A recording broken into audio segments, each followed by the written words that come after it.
إن الحمد لله نحمده ونستعينه ونستغفره ونعوذ بالله من شرور أنفسنا ومن سيئات أعمالنا من يهده الله فلا مضل له ومن يضلل فلا هادي له وأشهد أن لا إله إلا الله وحده لا شريك له وأشهد أن محمدا عبده ورسوله أما بعد فإن خير الحديث كتاب الله وخير الهدي هدي محمد صلى الله عليه وآله وسلم وشر الأمور محدثاتها وكل محدثة بدعة وكل بدعة ضلالة وكل ضلالة في النار. أعوذ بالله السميع العليم من الشيطان الرجيم من همزه ونفخه ونفثه. بسم الله الرحمن الرحيم. رب اشرح لي صدري ويسر لي امري واحلل عقدة من لساني يفقهوا قولي. بسم الله الرحمن الرحيم. ان الله وملائكته يصلون على النبي يا ايها الذين آمنوا صلوا عليه وسلموا تسليما. اللهم صل على محمد وعلى آل محمد كما صليت على إبراهيم وعلى آل إبراهيم إنك حميد مجيد.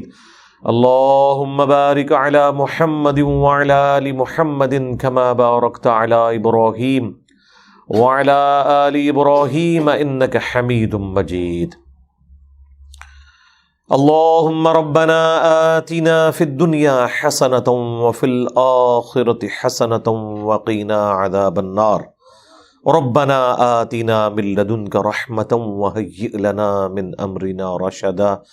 لا إله إلا أنت سبحانك إني كنت من الظالمين. حسبنا الله ونعم الوكيل. يا حي يا قيوم برحمتك أستغيث ولا حول ولا قوة إلا بالله العلي العظيم. آمین. الحمدللہ آج 25 دسمبر 2022 کو سنڈے کے دن ہمارا یہ قرآن لیکچر نمبر 139 اس کی انشاءاللہ اسٹوڈیو ریکارڈنگ ہوگی. سورہ التوبہ کی آیت نمبر 65 سے آنورڈ انشاءاللہ سٹارٹ کریں گے. چونکہ سورہ توبہ ہے لہٰذا ہم صرف اعوذ باللہ من الشیطان الرجیم سے اس کا آغاز کریں گے. اعوذ باللہ من الشیطان الرجیم. وَلَئِن سَأَلْتَهُمْ لَيَقُولُنَّ إِنَّمَا كُنَّا نَخُوضُ وَنَلْعَبُ. اور اگر آپ ان سے پوچھیں تو یہ جواباً یہ کہیں گے کہ ہم تو صرف دل لگی کر رہے تھے اور کھیل کود رہے تھے. یہ ہم نے مزاح کے اندر بات کی. یہ کانٹیکسٹ پچھلی دفعہ ہم ڈسکس کر چکے ہیں کہ نبی علیہ السلام کے ساتھیوں میں ایسے لوگ بھی تھے جو آپ پر صرف اوپر سے ایمان لے کے آئے تھے، اندر سے وہ منافق تھے. اور ان میں سے کئی ایک کی منافقت غزوہ تبوک کے موقع پر جب قربانی دینے کا وقت آیا تو کھل گئی. اسی کانٹیکسٹ میں یہ بات ہو رہی ہے کہ یہ جب علیحدگی میں گفتگو کرتے ہیں اور اس میں کوئی کامل الایمان مؤمن یہ بات سن بھی لیتا ہے کہ یہ کس قسم کی گفتگو کر رہے ہیں اور نبی علیہ السلام کو شکایت بھی لگا دیتا ہے، اور نبی علیہ السلام اگر ان سے پوچھ بھی لیں تو آگے سے وہ جواباً یہ کہیں گے کہ اگر ہم نے یہ کوئی بات کی ہے تو یہ مذاق کے طور پہ کی ہے. حالانکہ اللہ اور اس کے رسول عز و جل و صلی اللہ علیہ وآلہ وسلم سے متعلق کوئی بھی گفتگو کرنا ٹھٹا مذاق کے اوپر مبنی وہ تو بذات خود کفر ہے، کوئی اہل ایمان سوچ بھی نہیں سکتا. حتیٰ کہ سورۃ المائدہ میں، سورۃ النساء میں اس سے پہلے گزر چکا ہے، اور قرآن کی ترتیب کے اعتبار سے بھی وہ صورتیں پہلے نازل ہوئی ہیں. دونوں صورتوں میں آیا ہے کہ تم اگر یہ دیکھو کسی جگہ پر اللہ تعالیٰ کی آیات کا مذاق اڑایا جا رہا ہے تو تم وہاں سے اٹھ جاؤ، یہاں تک کہ وہ اس ٹاپک کو چھوڑ کے کسی اور ٹاپک کو ڈسکس کرنا شروع کرتے ہیں. اور ظاہر ہے یہ اس وقت ہے جب مسلمان مغلوب تھے، ورنہ تو ایمان کا تقاضا ہے کہ انہیں روکا جائے. لیکن اگر آپ اتنے کمزور ہیں کہ روک نہیں سکتے تو پھر ایٹ لیسٹ جب وہ دین کو تختہ مشق بنائے ہوئے ہوں وہاں سے آپ نے اٹھ جانا ہے. اور یہاں تو بات ہو رہی ہے مذہبی لوگوں کی جو بظاہر مذہب کا لبادہ اوڑھے ہوئے تھے اور وہ اللہ اور اس کے رسول کے بارے میں جہاد اور قتال کے کانٹیکسٹ میں اس طرح کی گفتگو کر جاتے تھے جو کفریہ ہے، لیکن وہ بس مزاح کے طور پہ کر دی بات۔ یہاں پہ بھی دین کے معاملات کو لوگ بعض اوقات ٹھٹا مذاق بنا لیتے ہیں۔ تو اللہ تعالیٰ فرما رہا ہے کہ اگر ان سے پوچھو گے نا تو یہ کہیں گے ہم تو بس دل لگی کے لیے، خوش طبعی کے لیے کر رہے تھے۔ قل اب اللہ و آیاتہ و رسولہ کنتم تستہزئون، آپ ان سے فرماؤ اللہ اور اس کی آیات اور اس کے رسول کے ساتھ تم ٹھٹا اور مذاق کر رہے ہو، یعنی تمہیں اور کوئی ٹاپک نہیں ملا، تم نے ریلیجن کو مزاح کا ایک تختہ مشق اسے بنا لیا، اور اسی میں وہ تمام چیزیں داخل ہیں جو عموماً گفتگو کے اندر لوگ قرآن و سنت کے حوالے سے مزاح کے اندر بیان کر دیتے ہیں۔ اور یہ اکثر جو ایلیٹ کلاس ہے نا، جن میں بس ریلیجن کا صرف نام کی حد تک ایک سلسلہ ہے، عذاب قبر کے بارے میں، آخرت کے عذاب کے بارے میں، جنت کے بارے میں وہ مذاق کرتے ہیں۔ کئی ایک لطیفے بھی آپ نے سنے ہوں گے۔ اب وہ ایسی چیزیں نہیں ہے کہ میں انہیں یہاں بیان کر کے تو آپ کو ایجوکیٹ کروں کہ اس قسم کے لطیفے سنائے جاتے ہیں۔ آپ نے اکثر سنے ہوں گے اپنی زندگی میں، جنت کے بارے میں کوئی لطیفہ، جہنم کے بارے میں کوئی لطیفہ، کوئی توہین آمیز کلمات جو صراحتاً قرآن و سنت کی تعلیمات کے خلاف ہو یا بغاوت کے اوپر مبنی ہو۔ اب کئی لوگ مزاح کے طور پہ کہتے ہیں کہ جی جو لوگ جنہیں ہم نے آئیڈیل بنایا ہوا ہے فلمی سٹارز، اگر وہ جہنم میں ہوں گے تو ہم نے جنت میں جا کے کیا کرنا ہے، اس قسم کے لطیفے بھی بنے ہوئے ہیں۔ اب یہ وہ ساری چیزیں جو اللہ اور اس کے رسول کی تعلیمات کا مذاق اڑانا ہے۔ عذاب قبر نہیں ہو سکتا، ہم سپرے کروا لیں گے وہاں پہ، ہم فلاں کر لیں گے، یہ وہ باتیں کئی ایک تو میں نے خود سنی ہے اور وہ اپنی جہالت کی وجہ سے کر دیتے ہیں، لیکن اس کی وجہ سے انسان دار اسلام سے خارج ہو جاتا ہے۔ اور غم کی حالت میں تو اکثر اس قسم کے جملے آپ کو سننے کو ملتے ہیں کہ اللہ نے میرا ہی گھر دیکھ لیا تھا ساری مصیبتوں کے لیے، ٹھیک ہے، ظلم خدا دا۔ اب یہ پنجابی میں اکثر لوگ بول دیتے ہیں، اصل میں تو اردو میں بولا جاتا ہے غضب خدا کا۔ یہ جملہ تو بالکل درست ہے کیونکہ اللہ تعالیٰ غضب فرمانے والا ہے، اسی لیے تو ہم دعا کرتے ہیں نا کہ غیر المغضوب علیہم ولا الضالین، اے اللہ ان لوگوں کے راستے سے بچانا جن پر تیرا غضب ہوا اور جو گمراہ ہے۔ تو اللہ تعالیٰ کا غضب تو نازل ہوتا ہے، اللہ تعالیٰ عتاب بھی فرماتا ہے، لیکن اللہ تعالیٰ ظلم نہیں کرتا۔ یہ کلمات کفر ہیں۔ ظلم خدا کا یا ظلم خدا دا یہ بولنا کسی بات کے اوپر، یہ کلمات کفر ہے، کیونکہ ظلم ایک نٹوریس چیز ہے اور اللہ تعالیٰ کی ذات اس طرح کی نٹوریس چیزوں سے پاک ہے۔ یہ عموماً بول دیا جاتا ہے۔ اور اسی طریقے سے بعض اوقات یعنی اسلام کی جو شاعر ہیں ان کے لیے کوئی مزاحیہ الفاظ کوئی ڈیوائز کیے جاتے ہیں جس کی وجہ سے آپ داڑھی کا مذاق اڑا دیں، نماز کا مذاق اڑا دیں، کعبہ شریف کا مذاق اڑا دیں، اس قسم کی چیزیں، روزوں کا مذاق اڑا دیں۔ یعنی بعض لوگ رمضان کے روزوں کے لیے کہتے ہیں بھوک ہڑتال۔ اب یہ تو روزے کی توہین ہے، یہ کلمات کفر ہیں۔ اس لیے بولتے ہوئے سوچنا چاہیے کہ ہم کیا کر رہے ہیں۔ تو اس پہ اب اللہ تعالیٰ ارشاد فرما رہا ہے کہ کیا اللہ، اس کی آیات اور اس کا رسول ہی رہ گیا کہ آپ انہیں تختہ مشق بناؤ گے؟ لا تعتذروا، بہانے مت بناؤ، قد کفرتم بعد ایمانکم، تم ایمان لانے کے بعد دوبارہ کافر ہو چکے ہو۔ یعنی کوئی ہلکا معاملہ نہیں ہے کہ اللہ اور اس کے رسول پہ ایمان لے آئے اور قرآن و سنت کو فالو کرنا شروع کر دیا اور اس کے بعد جب چاہا آپ نے قرآن و سنت کا مذاق بھی اڑا دیا۔ اور اکثر جو پڑھا لکھا طبقہ ہے نا، انہیں تو ریلیجن کوئی یعنی ایک ڈوگما لے کے ڈیلوژن کے طور پہ وہ چل رہے ہوتے ہیں، اس لیے انہیں کوئی فرق نہیں پڑتا۔ کبھی زکوٰۃ کے بارے میں بول دیا جگہ ٹیکس ہے، اللہ نے لگا دیا ہمارے پہ، ٹھیک ہے، ٹیکس تو ہے اور ایک شرعی پینلٹی بھی ہے مال جوڑنے کے اگینسٹ، لیکن یہ ظلم پہ مبنی نہیں ہے۔ جگہ ٹیکس جو مشہور ہے وہ تو ہے کہ ظلم پہ مبنی، یہ اللہ کا رول ہے۔ اس قسم کے جملے بولنا جن میں شریعت کی یعنی مذاق اڑایا جا رہا ہو یہ صراحتاً کفریہ جملے بولنا اسلام سے انسان کو نکال دیتا ہے۔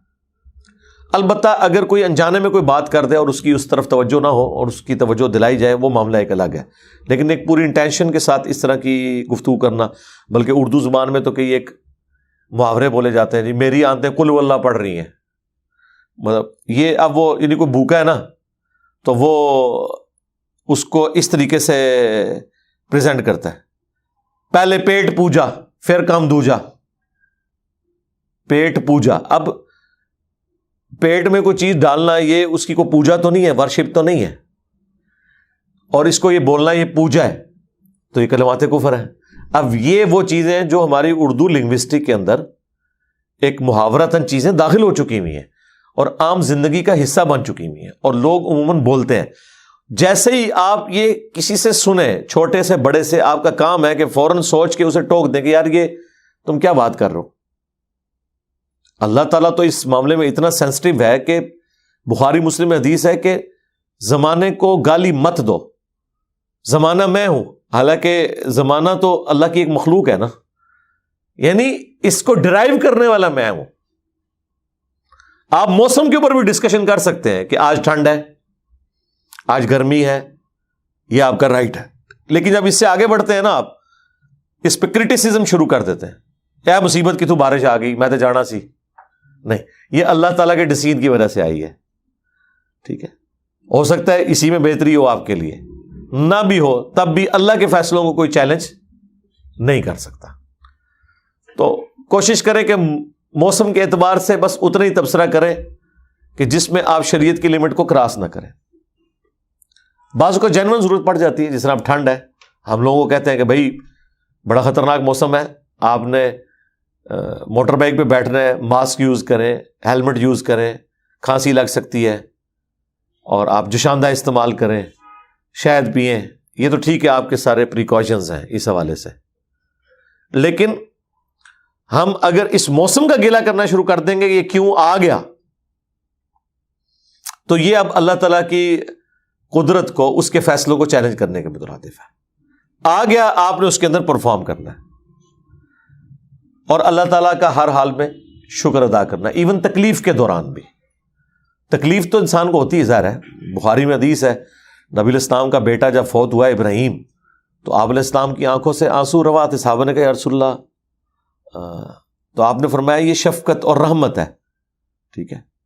اور پھر نبی علیہ السلام نے کہا کہ دل غمگین ہے، آنکھیں اشک بار ہیں، لیکن ہم یہی کہیں گے جو اللہ کی مرضی، انا للہ و انا الیہ راجعون۔ لیکن وہ تکلیف کو ایکسپریس کرنے کا ذریعہ اللہ نے اپنی جگہ بنایا ہوا ہے، لیکن آپ نے ان چیزوں کو ٹھٹا اور مذاق نہیں بنانا، دین کو نہیں بنانا۔ اور بڑے ٹاپکس ہیں آپ کر سکتے ہیں، لیکن دین اور اس سے متعلقہ چیزوں کے بارے میں نہیں کرنا، اور نہ اپنے سامنے ہونے دینا ہے۔ اور اگر کمزور ہیں تو آپ کے سامنے ہو رہا ہے، آپ نے وہاں سے اٹھ جانا ہے کہ بھئی میں اس مجلس کا حصہ نہیں بنوں گا جس میں اس طریقے سے ڈسکشن ہو رہی ہے، جس میں قرآن و سنت کا مذاق اڑایا جا رہا ہے۔ اب یہ دیکھیں پنجابی زبان میں ایک محاورتاً جو جملہ بولا جاتا ہے، یہ کلمات کفر ہے، اے جہاں مٹھا اگلا کس نے ڈٹھا، یہ آخرت کا انکار ہے اس میں، دبے الفاظ میں، یعنی یہ اس جہان کی جو نعمتیں ہیں وہ میٹھی ہیں، اور آخرت کس نے دیکھی ہے، یعنی مراد یہ کہ پتہ نہیں ہونی ہے نہیں ہونی، جنت ہے یا نہیں، جہنم ہے یا نہیں۔ اب اس طرح کی گفتگو کرنا جس میں آپ آخرت کے وعدوں کے اعتبار سے شک کے اندر مبتلا ہوگے، یہ کلمات کفر ہیں۔ اسی طریقے سے کئی ایک گانے ایسے عشق مجازی کے اندر بنائے جاتے ہیں جس میں آپ جو پروٹوکول خدا کا تھا، گاڈ کا تھا، الہ کا تھا، وہ آپ اپنے محبوب کو دینا شروع کر دیتے ہیں۔ میں تیرے سامنے ہوتا تو سجدہ کر دیتا تجھے، اس قسم کے۔ مجھے تو چونکہ گانے آتے نہیں، آپ میں سے کئی لوگوں کو شاید کچھ شعر یاد بھی ہوں، وہ آپ کبھی غور کریں گے نا تو وہ آپ کو خود اندازہ ہوگا کہ یار یہ تو بڑا عجیب سا جملہ ہے، یہ تو بیچ میں اللہ تعالیٰ کی ذات کو آپ نے تختہ مشق بنا دی ہے اس حوالے سے گفتگو کرتے ہوئے۔ کئی ایک کفریہ گانے ہیں جو مطلب انڈین فلموں کے اندر ہوتے ہیں، ہمارے لوگ بھی گنگنا رہے ہوتے ہیں، ٹھیک ہے نا جی۔ اور یعنی وہ محبوب کی عبادت کا ذکر اس میں کر رہے ہوتے ہیں، اس کو سجدہ کرنے کا ذکر کر رہے ہوتے ہیں، ٹھیک ہے جی، اور نماز عشق کی بات کر رہے ہوتے ہیں، اور نماز عشق بھی اللہ دی نہیں پڑھ رہے ہوتے ہیں، اپنے محبوب کی پڑھ رہے ہوتے ہیں، اور کہتے ہیں نہیں جی یہ بھی ادھر ہی لے جاتا ہے، ادھر نہیں لے کے جاتا بھائی. کسی صحابی نے، کسی پیغمبر نے عشق مجازی نہیں کیا، جان ضرور چھڑائی ہے عشق مجازی سے حضرت یوسف علیہ السلام نے، ٹھیک ہے نا. آپ دیکھیں قرآن میں اللہ تعالیٰ نے یعنی اس چیز کا ذکر کیا ہے کہ جس میں ایک عورت نے مرد کو بہکانے کی کوشش کی، لیکن عموماً یہ ہوتا ہے کہ مرد عورتوں کو بہکاتے ہیں. اس طرح کا کوئی واقعہ قرآن میں نہیں آیا ہوا. قرآن میں ایک بڑا ایکسٹرا آرڈنری واقعہ آیا ہے حضرت یوسف علیہ السلام کے کیس میں، جس میں ایک عورت نے مرد کو بہکانے کی کوشش کی.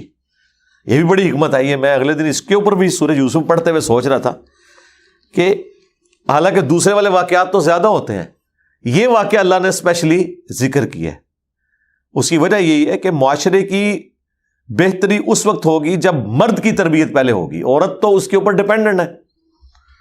مرد کو پہلے خود کریکٹر والا ہونا ہوگا، تب وہ اپنی عورتوں کو، خواہ وہ بیٹیاں ہوں، خواہ اس کی بیوی ہو، خواہ بہن ہو جو اس کے انڈر آتی ہو، اس تک بات اسی وقت کر سکتا ہے جب اپنا کریکٹر ہے اس کا. تو اس اعتبار سے اللہ تعالیٰ نے اسپیشلی اس واقعے کو بھی ذکر کیا. تو یہ ساری کی ساری چیزیں دیکھنے کی ضرورت ہے. اور یہاں پہ دیکھیں سیدھا سیدھا فتویٰ ہے. لوگ تو کہتے ہیں کیا فرق پڑتا ہے جی، لوگ چھوٹی چھوٹی بات پہ کہتے ہیں جی اس طرح کرنے سے انسان کافر ہو جاتا ہے. بھائی جن باتوں سے کافر ہوتا ہے اس سے تو ہو جاتا ہے. آپ قرآن کا مذاق اڑا دیں، روزوں کا مذاق اڑا دیں، زکوٰۃ کا مذاق اڑا دیں، حج کا مذاق اڑا دیں، کعبہ شریف کا مذاق اڑا دیں، دین کے کسی فرض رکن کا مذاق اڑا دیں، فرشتوں کا مذاق اڑا دیں، ٹھیک ہے.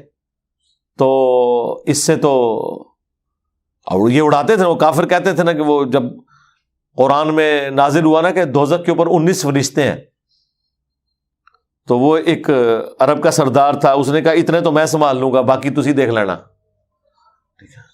فرشتہ تو ایک بھی ہو بہت ہے، فرشتے کی تو ضرورت ہی نہیں ہے، یہ تو ایک سمجھانے کے لیے. اللہ تعالیٰ کا جب امر کسی کے اوپر جاری ہو جائے تو نہ اس کا ہاتھ اٹھ سکتا ہے، نہ وہ چل سکتا ہے، نہ وہ دیکھ سکتا ہے. یہ تو اللہ کی قدرت ہے کہ کسی کو طاقت دی ہوئی ہے اور برداشت کیا ہوا ہے اپنی نافرمانیوں کے باوجود. تو یہاں پہ واضح فتویٰ آیا کہ مت بہانے بناؤ، قد کفرتم بعد ایمانکم، بے شک تم کافر ہو چکے ہو ایمان لانے کے بعد. ان نعفو عن طائفۃ منکم، اگر ہم تم میں سے کسی ایک گروہ کو معاف بھی کر دیں جس کے اندر کوئی حق قبول کرنے کی کوئی رتی ابھی موجود ہے، یا وہ اپنے ان جرائم کے اوپر شرمندہ ہے اور اس کی معافی ہو بھی جائے، نعذب طائفۃ بانہم کانوا مجرمین، تو ایک گروہ تو ایسا ہے جسے ہم عذاب دیں گے اس لیے کہ وہ اصلی مجرم ہے. اور اس سے مراد ان کے بڑے ہوتے ہیں جو پیشوا ہوتے ہیں، جنہیں سب کچھ پتا ہوتا ہے اس کے باوجود اس طرح کی غلط حرکتیں کر رہے ہوتے ہیں. جو فالوورز ہیں اگر وہ توبہ کر لیتے ہیں ان کے چانس ہے کہ اللہ تعالیٰ ان کو معاف کر دے، ان کے معاملات آگے کے سدھار دے. لیکن جو کفر کے پیشوا ہوتے ہیں نا، ان کو معافی کی بھی توفیق نہیں ملتی. اکثر آپ دیکھیں گے بعض فالوورز جو اپنے بڑوں کے پیچھے مارنے مرنے کے اوپر اتر آتے ہیں، ایک وقت آتا ہے انہیں ہدایت مل جاتی ہے. اب ہونا تو یہ چاہیے کہ اگر ایک بڑے لیڈر کے فالوور کو ہدایت مل گئی ہے تو لیڈر کو تو پہلے ملے، وہ تو اس کا بڑا ہے، اس سے زیادہ سمجھدار ہے. اگر ایک چھوٹے کو بات سمجھ آ گئی ہے تو اسے کیوں نہیں آ رہی؟ سوچنے والی بات ہے نا. وہ اس لیے نہیں آتی کہ وہ یہ دوسری کیٹیگری میں فال کرتے ہیں کہ یہ اصل مجرم ہے. جب اصل مجرم ہے، اور وہ اصل مجرم اس لیے ہے کہ جو فالوور ہے نا وہ بیچارہ انجانے میں دھوکے کی وجہ سے غلطی پہ چل رہا ہے، لیکن بڑے کو تو سب کچھ پتا ہے کہ کیا کچھ لکھا ہے قرآن و سنت میں، اس کے باوجود وہ اس کو مولڈ کر کے اپنے اعتبار سے بیان کر کے پیش کرتا ہے، اور کتنی اسے تکلیف اٹھانی پڑتی ہے آپ سوچ نہیں سکتے. مشکات کی شرح لکھی مفتی احمد یار خان نعیمی صاحب نے، اور جب قبروں سے متعلق احادیث آئیں کہ قبروں پہ عمارتیں نہیں بنانی، قبروں کو پکا نہیں کرنا، یہ ساری چیزیں، تو اس سے پہلے انہوں نے کئی صفحے کالے کیے صرف اس بات کے لیے کہ کوئی یہ احادیث پڑھ کے ہمارے مزارات کے خلاف نہ ہو جائے. اور وہ جو باتیں کی اس میں انہوں نے پہلے ہی ایسے دھوکوں میں مبتلا کر دیا کہ یہ تو کافروں کی قبروں کا ذکر ہو رہا ہے، یہ بازارات اس میں نہیں آتے، یہ نہیں ہوتے، وہ نہیں ہوتے، اور اس طرح کر کے اتنا معاملے کو ایمبیگوس کیا تاکہ وہ کوئی حدیث پڑھے بھی. یہ لوگ اکثر کہتے ہیں ایڈ علماء نے نہیں حدیث پڑھی ہوئی، آیت وہ پڑھی ہوئی ہیں، لیکن انہوں نے اس لیے نہیں پڑھی کہ اپنے آپ کو ان کے سامنے پیش کرنا ہے، بلکہ وہ اس لیے پڑھی ہیں کہ ان کا جواب دینے کی کوشش کریں. صحیح بخاری بریلویوں نے چھاپی ہے، شبیر بردرز نے، صفوں کے صفحے کالے کر دیے پہلی جلد کے اندر سٹارٹ میں، جس میں انہوں نے فقہ حنفی کے فضائل اور پوری دنیا میں ہم ہی ہم ہیں، اور یہ کر کے تاکہ اگر بخاری شریف کوئی کھولے اور اسے پتا چلے کہ یار اے مسئلہ بھی فراڈ، اے بھی فراڈ، اے بھی فراڈ، اے بھی فراڈ، تو یعنی وہ شروع کے صفحے لکھ کے خود اعلان کر رہے ہیں کہ آگے جو اوریجنل دین شروع ہونے والا ہے نا، یہ جو ہم مقدمہ اس لیے لکھ رہے ہیں کہ وہ ہم بالکل اس سے الٹ چل رہے ہیں. ویسے تو کتابوں کے مقدمے جب لکھے جاتے ہیں نا تو ان میں یہ لکھا جاتا ہے کہ اب جو میں کتاب لکھنے جا رہا ہوں اس میں یہ چیزیں آئیں گی، آپ نے دیکھنا ہے کہ آپ کہیں غلط تو نہیں کر رہے، اپنے آپ کو اس کتاب کے مطابق درست کر لینا ہے. لیکن یہ کون سی کتابیں ہیں جن کے مقدمے یہ لکھتے ہیں؟ یہ بتانے کے لیے جو آ رہا ہے اس کو آپ نے نہیں ماننا. ایاک نعبد و ایاک نستعین کا مقدمہ یہ لکھا ہوگا کہ اللہ سے بھی مانگنا ہے، دوسروں سے بھی مانگنا ہے، کیونکہ بات نہیں ماننی. تو یہ ہے اصل مجرم. اللہ تعالیٰ فرماتا ہے کہ ان کے لیے تو عذاب پکا. اب منافقین کے بارے میں آ رہا ہے، اور یہ منافقین کا جب بھی قرآن میں ذکر آئے نا تو آپ یہ سمجھ لیں کہ کلمہ گو مسلمانوں کی اکثریت اسی کیٹیگری میں فال کرتی ہے، اور آپ کو یہ منافقت نظر آ رہی ہوگی. لہذا جتنی منافقین کے بارے میں نٹوریس باتیں قرآن میں ذکر ہوئی ہیں وہ آپ کو منوان ان میں نظر بھی آئیں گی. یعنی ایک آج کا مسلمان کہتا ہے نا جی میرے لیے قرآن میں کیا ہدایت ہے، تیرے لیے وہ تو ہے جو یا ایھا الذین آمنوا ہے، وہ تو ہے ہی ہے، وہ تو ڈیٹم لیول ہے، لیکن اصل میں تو یا ایھا الذین آمنوا تو نہیں ہے. اس کی وجہ یہ ہے کہ وہ تو نبی الاسلام کے مبارک زمانے میں جب اعرابی لوگوں نے، بادیہ نشین لوگوں نے کہا کہ ہم ایمان لے کے آئے، تو قرآن میں اللہ تعالیٰ نے سورہ الحجرات میں فرمایا کہ تم ایمان نہیں لے کے آئے بلکہ کہو قولوا اسلمنا، تم اسلام لے کے آئے ہو، ایمان تو ابھی تمہارے دلوں میں داخل ہی نہیں ہوا. سرکار حضور کی موجودگی میں جو کلمہ پڑھے اس کو تو اللہ تعالیٰ فرمایا کہ ابھی تم صرف کلمہ گو مسلمان ہو، ایمان اندر داخل نہیں ہوا، صرف اسلام لے کے آئے ہو. تو آج کا مسلمان کی لیول کا ہوگا جو ہر کام ہی الٹ کر رہا ہے اور زمانہ بھی اتنا دور ہے، الا یہ کہ وہ اپنی اصلاح کر لے. تو عام جو اس وقت اہل ایمان ہے نا، سو کارڈ پاکستان کے شناختی کارڈ میں مسلمان، ان کے اندر آپ کو یہ منافقین والی ساری چیزیں نظر آئیں گی. لہذا قرآن پڑھتے ہوئے منافقین والی جو آیات ہے نا یہ اسپیسیفکلی دیکھنی چاہیے، کہیں ہم اس کیٹیگری میں تو نہیں فال کر رہے. صحابہ کرام تو بڑا ڈرتے تھے منافقین والے معاملات میں، کیونکہ منافق بھی تو مسلمان ہوتا ہے نا، قانوناً تو مسلمان ہے، مر جائے گا تو اس کا جنازہ بھی پڑھیں گے، اسے دفنائیں گے بھی. حضور نے بھی آگے ذکر آ رہا ہے کہ عبداللہ ابن ابی کو خود جنازہ پڑھ کے اپنا کرتا مبارک اس کے کفن کے طور پہ دیا، قبر میں خود اتارا، اپنا لعاب دان اس کے منہ میں ڈالا، قبر پہ کھڑے ہو کے اس کے لیے دعا کی، جنازہ خود پڑھایا. اور اللہ تعالیٰ فرمایا کہ آندہ کے بعد نہ تم نے جنازہ پڑھنا ہے نہ کسی کی قبر پہ کھڑا ہونا ہے. حالانکہ ہے وہ کلمہ کو مسلمان تھے، اس لیے کہ وہ اندر سے دشمن تھے. آج چونکہ وحی کا سلسلہ ختم ہے، لہٰذا ہم کسی کو اعتقادی منافق تو کہہ نہیں سکتے، کسی بھی مکتب فکر کے کسی بندے کو، بڑے سے بڑے فراڈیے کو جو اللہ رسول آخرت کا ختم نبوت کا ماننے والا ہے، ہم منافق نہیں بول سکتے. ہاں ہم یہ کہہ سکتے ہیں کہ تیرے اندر خصلتیں منافقین والی پائی جاتی ہیں، یا عملاً تو نفاق کا شکار ہو چکا ہے. عملاً، اعتقاداً تو وہی سے پتہ چلے گا نا کہ یہ اندر سے کافر ہے یا مسلمان ہے، لیکن عملاً جو بخاری مسلم حدیث ہے، منافق کی 4 نشانیاں. نمبر 1 بات کرے گا تو جھوٹ بولے گا.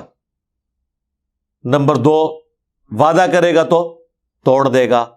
نمبر 3 امانت رکھی جائے گی خیانت کرے گا. اور نمبر 4 جب کبھی جھگڑا ہوگا تو گالیاں دینا شروع کر دے گا. لو ہاں پاکستانی قوم وچ کیڑا جے مومن. آپ نے فرمایا چاروں جس میں پائی جاتی ہو پکا منافق ہے، اور ایک بھی پائی جاتی ہو تو منافقت کی شاخ کے اوپر تو ہے. تو یہ تو اوورآل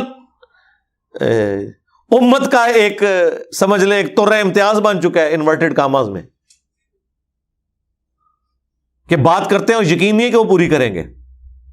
کہتے ہیں میں تو کیا سی نا وعدہ تو نہیں سی کیتا. بھائی وعدے کے لیے ضروری ہوتا کہ میں وعدہ کرتا ہوں، آپ نے کمٹمنٹ کر دی، آپ پابند ہیں، الا یہ کہ بہت بڑی کوئی آپ پہ آفت ٹوٹ گئی تو آپ معذرت کر لیں، ادروائز جب زبان دے دی بس دے دی۔ تو اب وہ منافقین کی جو نٹوریس چیزیں وہ آ رہی ہیں، المنافقون والمنافقات بعضهم من بعض، منافق مرد اور منافق عورتیں بعض میں سے۔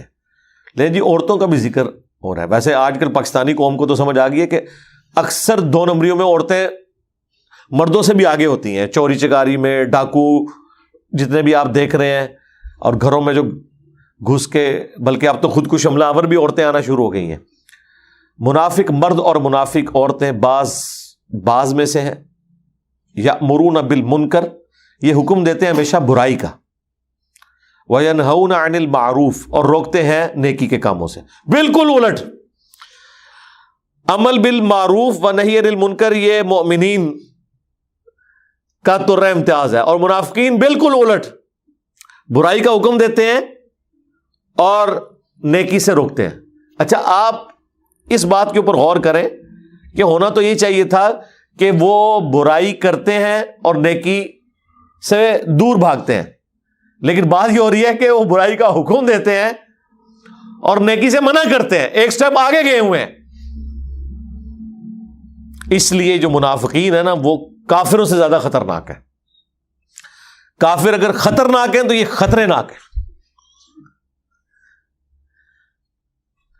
اور یہ ایسا وہ کیوں کرتے ہیں؟ اس لیے کہ اگر وہ یہ کچھ نہیں کریں گے تو لوگ انہیں کرٹیسائز کریں گے۔ جتنے کنجوس لوگ ہیں نا مال جوڑنے والے، آپ دیکھیں گے وہ صرف خود کنجوس نہیں ہوں گے، وہ لوگوں کو بھی متیں دیں گے کنجوس ہونے کی۔ یہ تو میں نے اپنی زندگی میں دیکھا ہے۔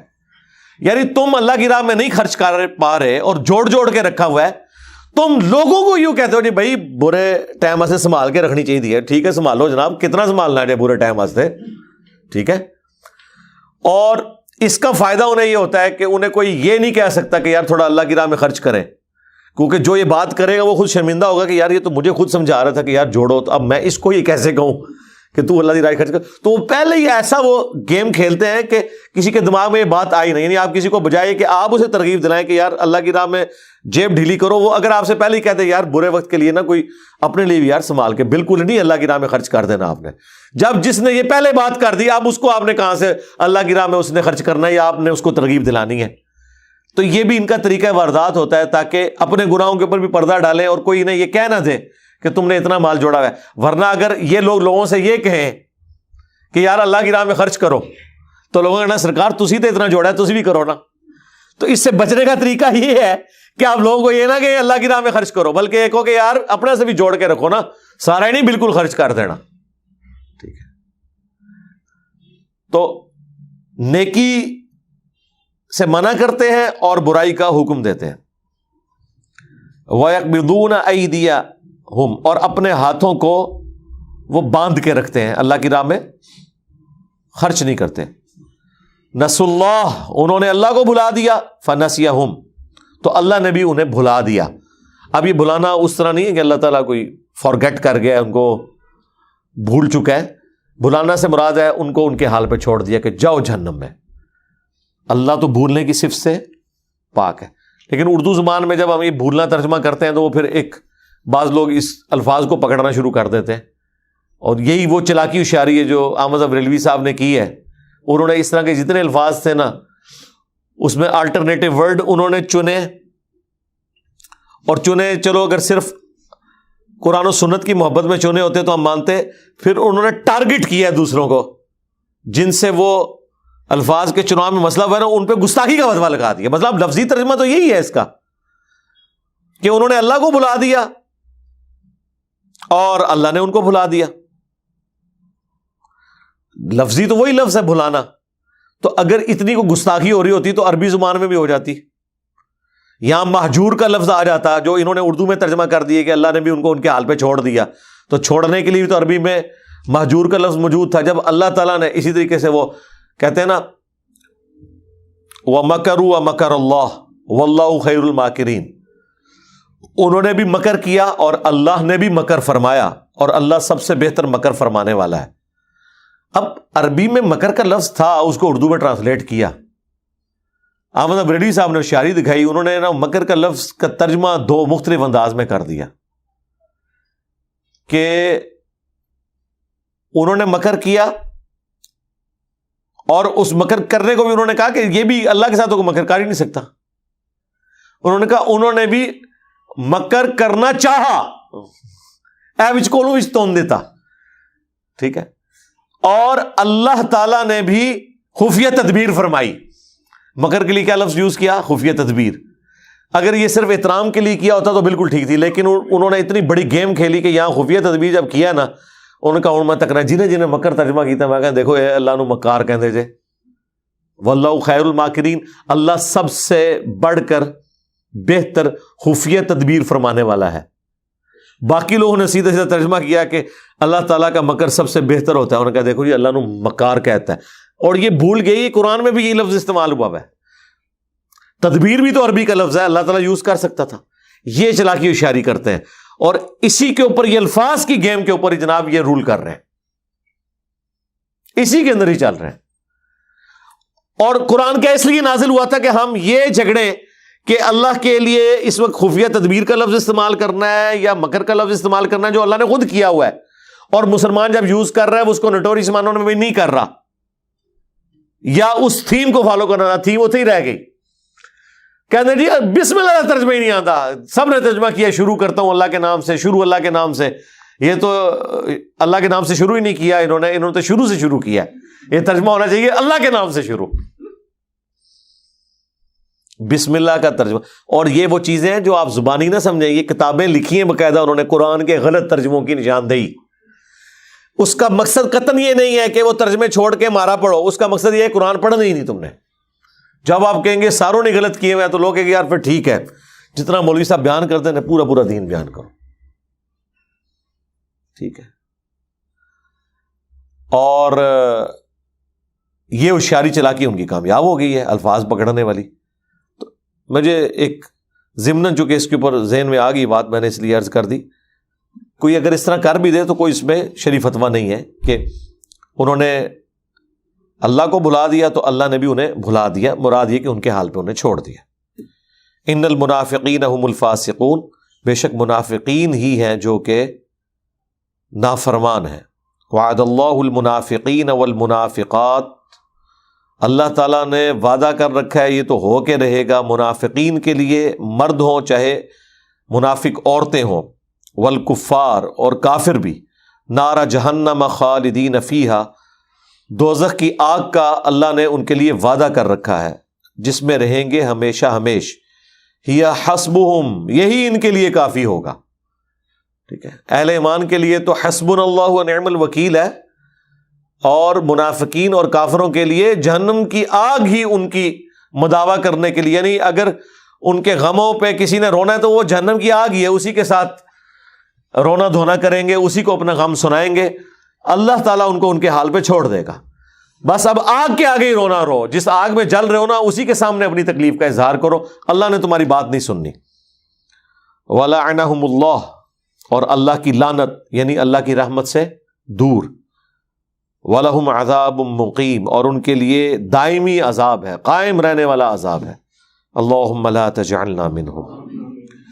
کالذین من قبلکم، جیسا کہ ان سے پہلے جو لوگ تھے، کانوا اشد منکم قوہ، جو قوت میں ان سے بھی زیادہ تھے، قوم عاد، قوم سمود.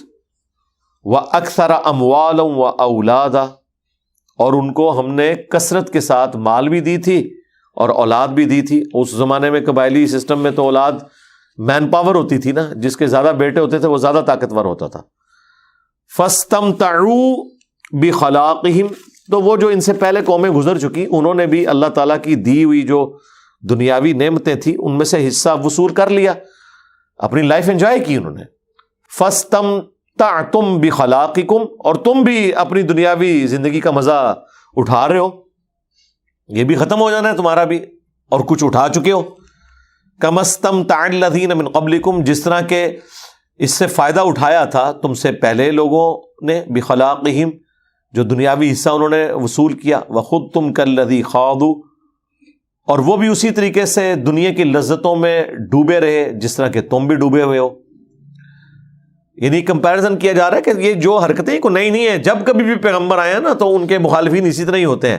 ایک پکا گروہ ہوتا ہے جو مومنین کا ہوتا ہے، دوسرا پکا کافروں والا گروہ ہوتا ہے، اور ایک تیسرا ہوتا ہے جو بیچ میں اٹکا ہوا ہوتا ہے، جدھر پڑا بھاری دیکھتا ہے ادھر اٹیچ ہو جاتا ہے، منافقین.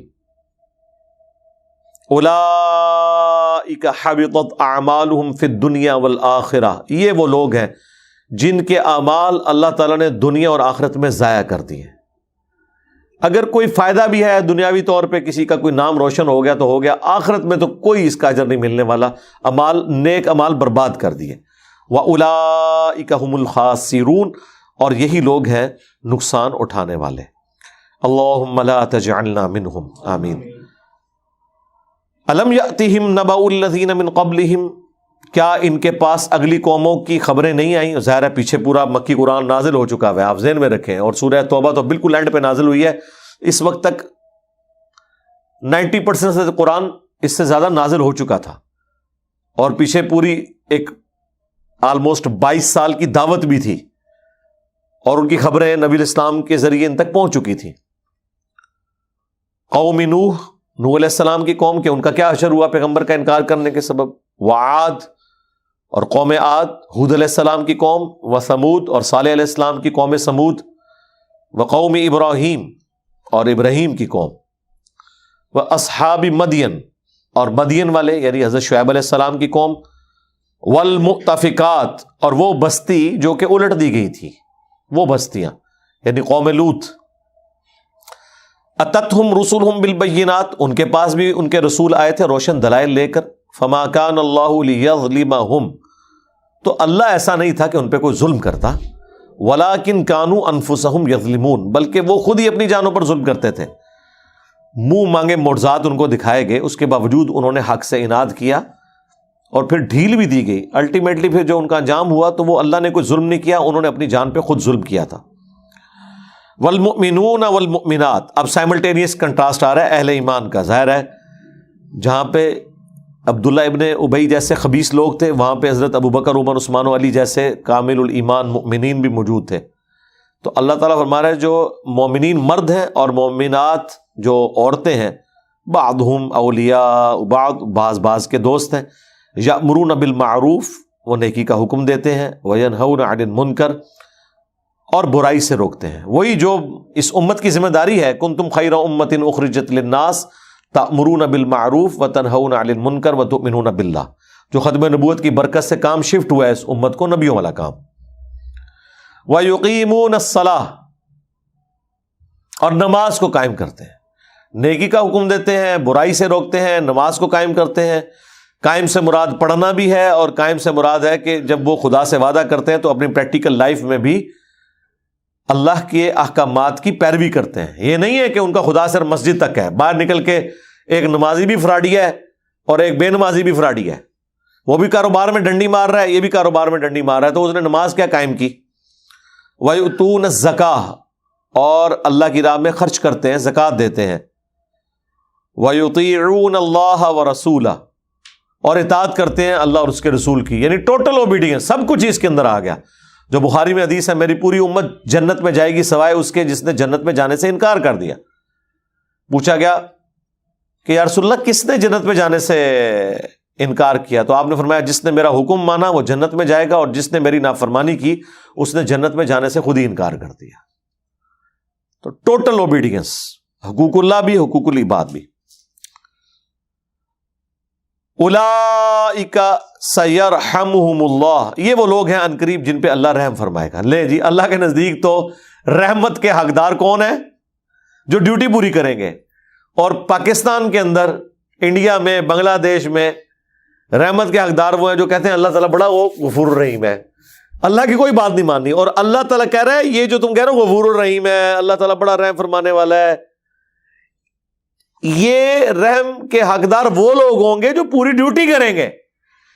جو ڈیوٹی نہیں کریں گے انہیں کوئی مزدوری نہیں ملنے والی. اور ڈیوٹی کتنی مشکل ہے، نیکی کا حکم دینا ہے، برائی سے روکنا ہے. اچھا دیکھ لیں، نماز کا ذکر اللہ نے 30 نمبر پہ کیا ہے، زکوٰۃ کا 4 نمبر پہ. سٹارٹ کس سے لیا ہے؟ امر بالمعروف و نہی عن المنکر سے، اس کی امپورٹنس بتانے کے لیے. اور یہ کام بھی میں بتاؤں بہت مشکل ہے.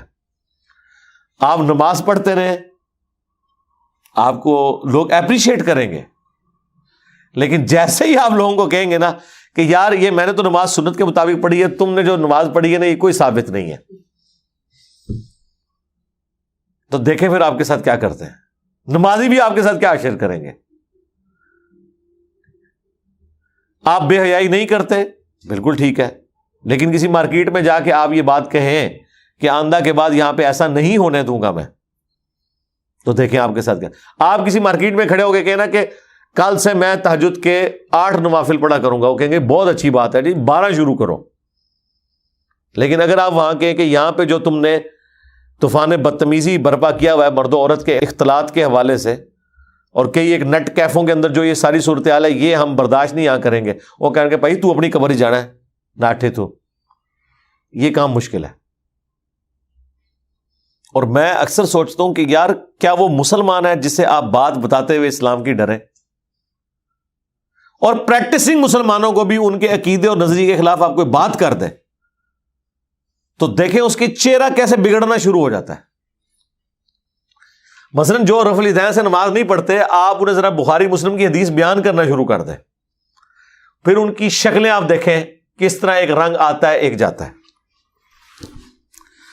تھوڑی دیر پہلے تک جو آپ کو اللہ رسول کی بات کر رہا ہوگا، آپ اس کو اللہ رسول کی اوریجنل بات جب بتائیں گے نا،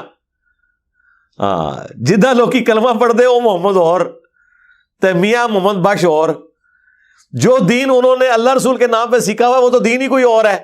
جیسے ہی آپ لوگوں کو بتانا ہے، مثلاً آپ کسی تبلیغی جماعت کہیں آئی ہوئی ہے اور وہ کہہ رہی ہے کہ اللہ تعالیٰ کے احکامات کو نبی علیہ السلام کے طریقوں پہ آپ نے پورا کرنا ہے، بہت اچھا جملہ ہے، پھر آپ وہاں کہیں جی رک جائیں، چونکہ آپ نے خود 6 نمبروں میں کلمے کے بعد پہلی چیز نماز بتائی ہے، تو میں آپ کو اللہ تعالیٰ کا جو حکم نماز ہے اس کو نبی علیہ السلام کے طریقے کے مطابق پورا کر کے پریکٹیکلی بھی سکھاتا ہوں کہ کس طرح پورا کرنا ہے آپ نے، اور بخاری مسلم سے بتاتا ہوں کہ اللہ کے نبی علیہ السلام نماز کیسے پڑھتے تھے۔ دس لو پھر تسی اللہ کے احکامات کو نبی کے طریقوں پہ، اور دعوے سے میں آپ کو کہتا ہوں یہ آپ کام ہندوؤں کے سامنے کریں نا کوئی مسئلہ نہیں ہوگا۔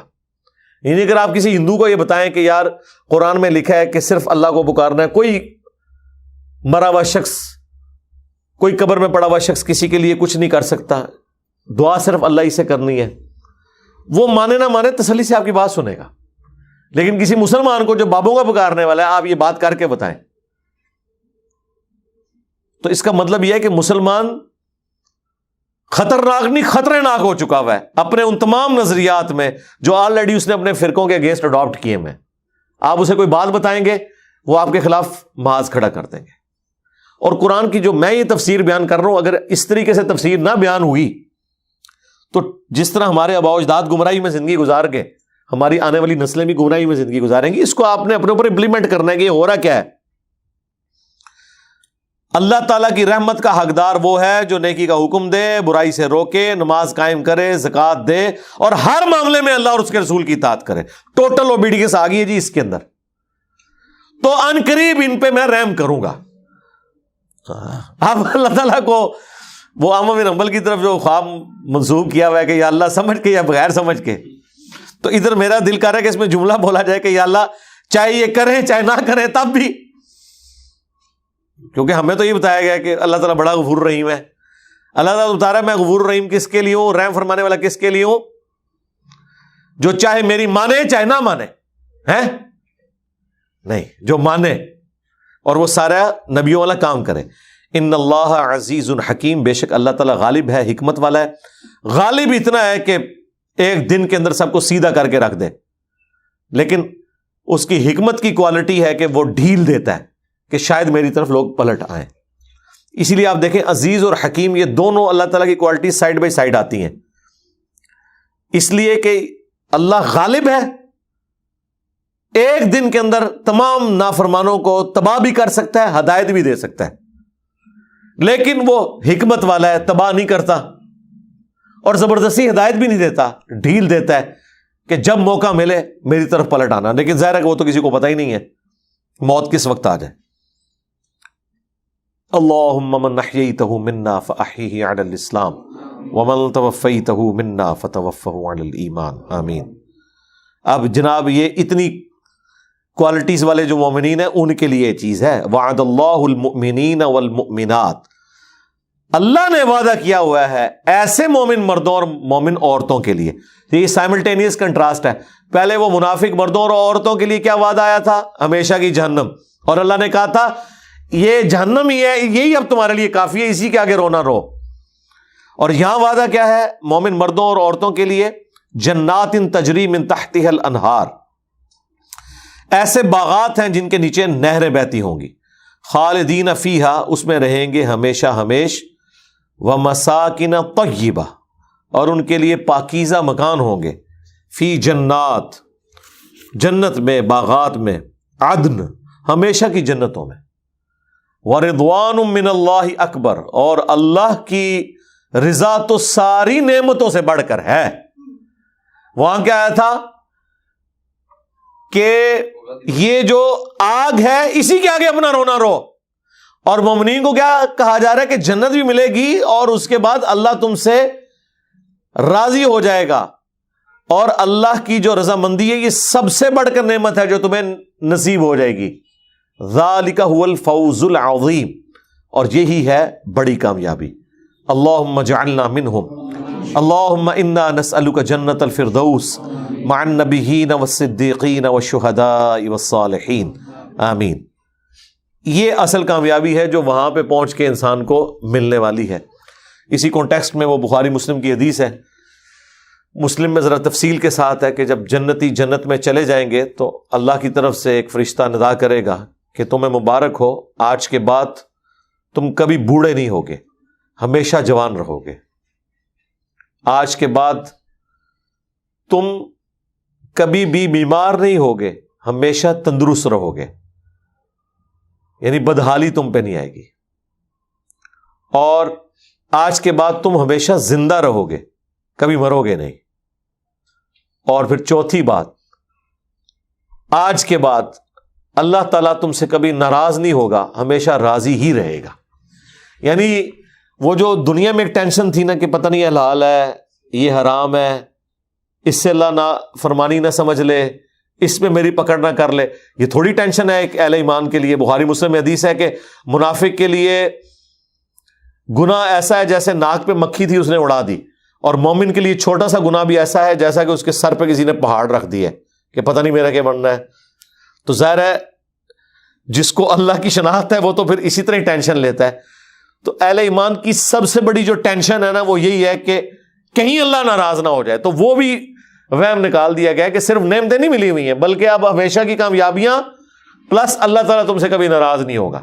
یعنی جنت میں کوئی ایسا کام نہیں ہے کہ جو حرام کی کیٹیگری میں فال کرے. ایون دنیا میں کئی کام جو حرام ہے, 4 سے زیادہ عورتیں ایک وقت میں عقد میں رکھنا, جنت میں یہ قدغن اللہ نے اٹھا دی ہے. دنیا میں مرد کے لیے سونا حرام ہے, قرآن میں بخاری مسلم میں سونا چاندی ریشم کا ذکر ہے کہ وہ لباس ہوگا. تو کئی ایک چیزیں دنیا میں حرام تھیں اور وہی ہمارا ٹیسٹ تھی, اور ان کی لذت بھی اللہ نے رکھی تبھی تو ٹیسٹ تھا. اگر کسی چیز میں لذت نہ ہو اور آپ کو کہا جائے کہ یہ چیز آپ کے لیے حرام ہے تو آپ کہیں کہ میں کیڑی کھانی پینی ہے, میرا کہ لینا دینا, میرا نور حرام ہوتی رہے. حرام وہی چیز رکھی جاتی ہے جس کے اندر لذت بھی ہو تاکہ اس کو چھوڑ کے قربانی آپ کو دینی پڑے, اور اس قربانی کا الٹیمیٹ انجام یہ ہے کہ جنت میں وہی چیزیں دے دی جائیں گی جن کی وجہ سے دنیا میں روکا گیا تھا اور آپ تکلیف سے گزرے تھے. یہ بھی میرے پاس ایک بار سوال آیا تھا کہ کیا وجہ ہے کہ جنت میں وہی چیزیں انعام میں ملنے والی ہیں جن سے دنیا میں بھی روکا گیا ہے. تو اگر دنیا میں اسے روک دیا گیا تو آخرت میں وہ انعام کیوں ملنے والا ہے؟ اس لیے کہ وہ دنیا میں روکا گیا لیکن اس کے اندر اللہ نے لذت رکھی ہوئی ہے, اور وہ دنیا میں رکھی اس لیے تھی تاکہ آپ کو آخرت کی لذت کا دھندلا سا تصور آ جائے آپ کی نظر میں. جیسے جیسے انسان بڑھاپے کی طرف جاتا ہے, یعنی اب میں 45 پلس ہو چکا ہوں, تو مجھے اب اس چیز کا احساس ہو رہا ہے کہ انسان جیسے جیسے بڑھاپے کی طرف جاتا ہے نا تو اس سے کئی ایک چیزیں فیل ہونا شروع ہو جاتی ہیں کہ ہاں یار انسان کتنا کمزور ہے, لاچار ہے. سب سے پہلے تو آپ کے اعصاب کی کمزوری, 40 کے بعد آپ کی نظر کمزور ہونا شروع ہو جاتی ہے. یہ ایک نیچرل اللہ تعالیٰ نے ایک چیز رکھ دی انسان کے اندر. جتنا مرضی کوئی ہو 40 کے بعد ہلکا ہلکا اس کا ڈاؤن فال شروع ہو جاتا ہے. کوئی ہو سکتا ہے کسی کی تھوڑی دیر بعد ہو، لیکن 40 کے بعد یہ چیز شروع ہو جاتی ہے.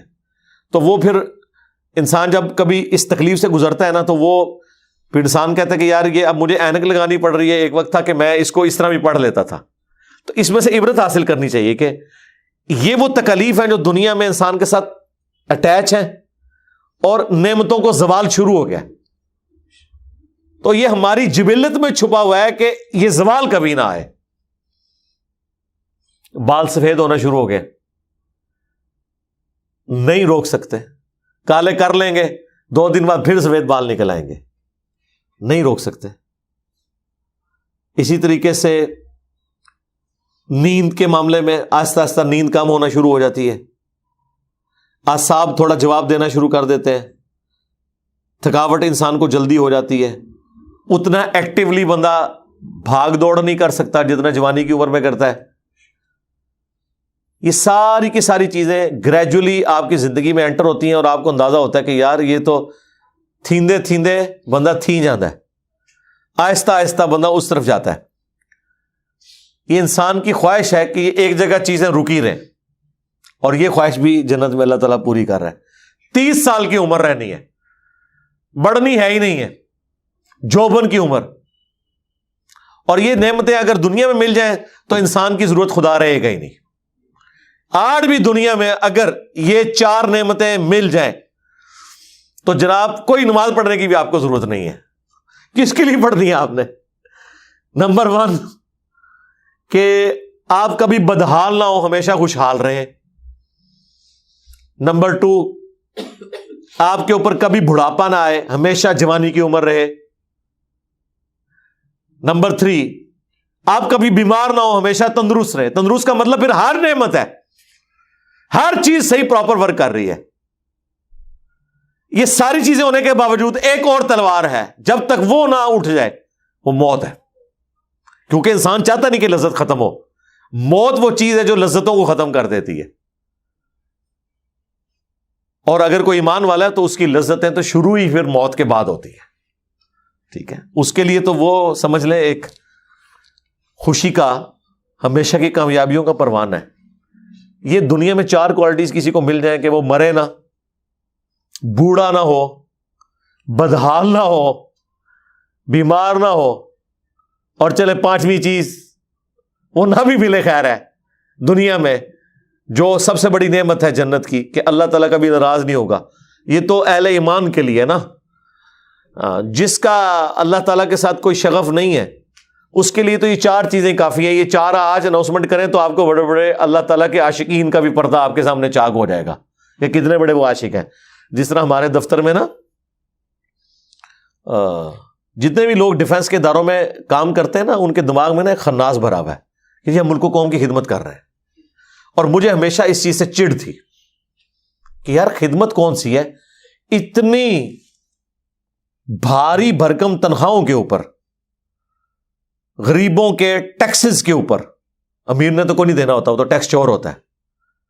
یعنی وہ مزدور جو تکلیف میں مزدوری کر رہا ہے، وہ بھی بیچارہ صابن کی ٹکیا خریدنے جاتا ہے تو اس صابن کی ٹکیا کے اوپر بھی تمہیں ٹیکس دیتا ہے. اور اپنے موٹر بائک میں جب پیٹرول 1 لیٹر ڈلواتا ہے تو اس میں آدھے پیسے یا چلیں تھوڑے محتاط کر لیتے ہیں 1/4 حصہ ٹیکس کے طور پہ تمہیں دے رہا ہے، تاکہ ڈیفنس کے اداروں کے جو سو کالڈ عاشقین ملک ہیں ان کی تنخواہیں وہاں سے دی جائیں. تو میں نے تو بیچارہ وہ کر رہا ہے، اس کے ٹیکس سے ہی سارے یہ سرکاری ملازمین کی تنخواہیں جاتی ہیں نا. اب وہ تمہیں اس لیے اپنے ٹیکسز کا پیسہ دے رہا ہے کہ تمہاری تنخواہ میٹ ہو، اس کے اگینسٹ تم ملک کی حفاظت کرو. تو ملک کی حفاظت کر رہے ہو، اس کی تنخواہ بھی لے رہے ہو. ملک و قوم کی خدمت کہاں سے آ گئی اس میں؟ ملک و قوم کی خدمت تو یہ ہے کہ کوئی شخص پیسے لیے بغیر خدمت کرے. تو میں اس وقت بھی، مجھے کوئی کہتا تھا نا کہ جی یہ کوئی ہمارے بڑے بھی کبھی ہمیں کوئی سمجھانے کی کوشش کرتے تھے نا، جی ہم بڑا، میں نے کہا یار کوئی نہیں، میں ڈیوٹی پوری کر رہے ہیں، اس کی تنخواہ لے رہے ہیں. ملک و قوم کی کون سی خدمت ہے؟ خدمت اس دن ہے کہ یہ تنخواہ بند کریں اور پھر آپ اگلے دن ڈیوٹی پہ آ جائیں. تنخواہ چھوڑ دیں. ان دفاتر کے اندر میرے پاس تو چونکہ فرسٹ ہینڈ نالج ہے، بیچ میں رہا ہوں، کسی کی کوئی پریولیجز میں سے کوئی چیز تھوڑی سی بھی رک جاتی تھی نا، ایک وقت میں 2 بندوں کی اگر پروموشن ہوئی ہے، ایک کو انٹائٹلڈ گاڑی نئے والی انہوں نے دے دی، دوسرے کو یہ کہا کہ ابھی نئی اویلیبل نہیں ہے لیکن ایک پرانی اویلیبل ہے، اور پرانی سے مراد یہ نہ سمجھے گا جو ٹیکسیاں چل رہی ہیں، یعنی اس کو اگر وہ 2022 ماڈل دے رہے ہیں، تم یار 2020 ماڈل لے لو اور ڈرائیور ساتھ ہے۔ وہ کہتا تھا جی جناب ادھر کیا نوکری کرنی ہے، قسم خدا کی میں آپ کو بتا رہا ہوں، صرف اس بات کے اوپر۔